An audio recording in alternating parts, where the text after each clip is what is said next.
Liverpool cannot spend 100 billion on this striker. The futures of Darwin Núñez and Diogo Jota at Liverpool are under intense scrutiny as the club assesses its attacking options. Despite significant investment in Núñez and Jota in recent years, both players face uncertain prospects, with Liverpool's management reportedly exploring alternative solutions for the number 9 position. Núñez and Jota. Uncertain futures Darwin. Núñez, 25, has struggled to live up to expectations since his 85 million move from Benfica in 2022.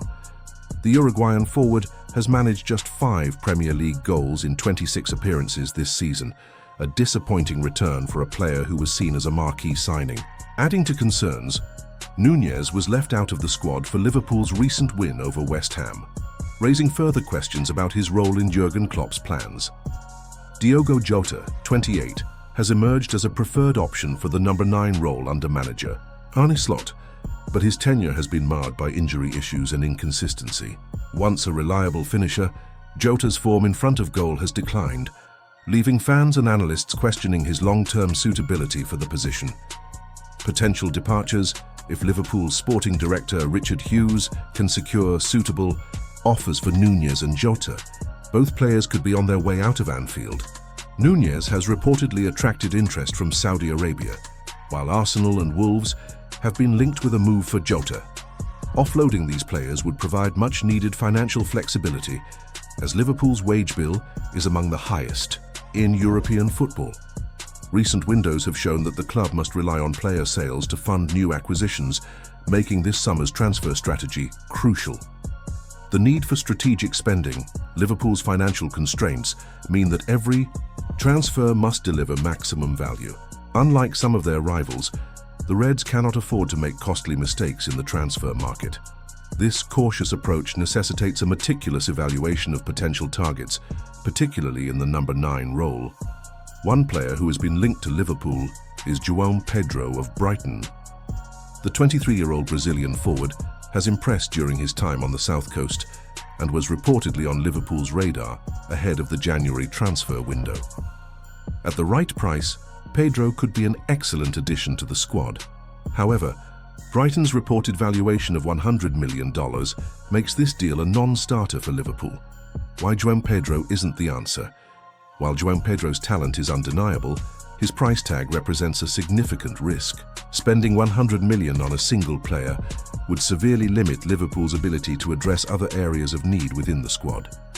Moreover, history has shown that Brighton has a knack for extracting premium fees for their players, often exceeding their true market value.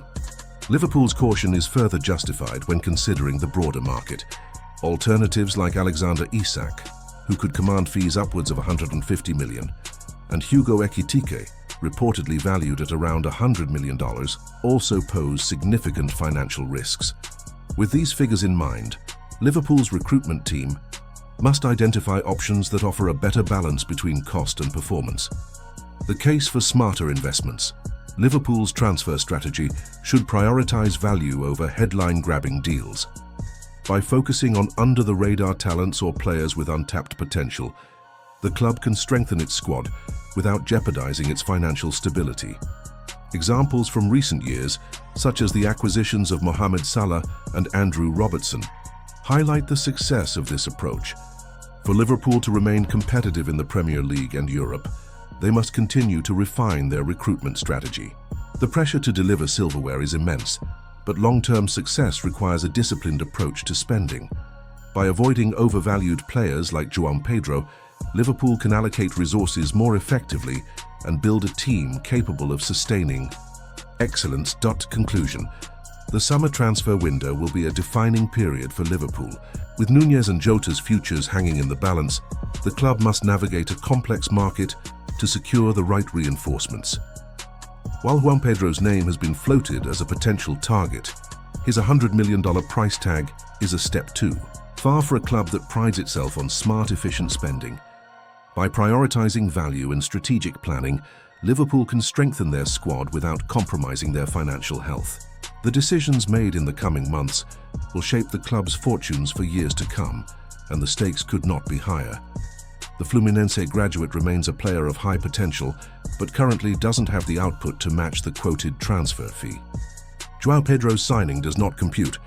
Joao Pedro has appeared in 26 Premier League games this season, starting 22, for a total of 1892 minutes played thus far. In that time, he's racked up 10 goals and 6 assists, which is a decent if unspectacular. A return. But the former Watford man has got only 5 non-penalty goals in the top flight this term. His non-penalty expected goals total, NPXG per 90 minutes, is a paltry 0.23, and he's got a non-penalty expected goals total in the Premier League this season of only 4.93.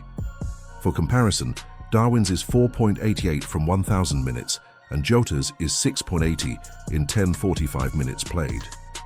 That's according to FOTMob, showing that statistically Joao Pedro's signing doesn't compute. Brighton have become accustomed to commanding top dollar for their in-demand stars, like Moises Caicedo, Marc Cucurella and Ben White, but there is nothing to suggest that Joao Pedro should go for anything like the quoted fee. In fact, his estimated transfer value, ETV according to the football transfers algorithm, is 61.3 meters, 52.3 mets, just over half of what Brighton are expecting to receive for him. Inflated fees have put FSG and Liverpool higher-ups off deals before, and they would be well advised to prioritise different targets this summer, ones that provide better value for money.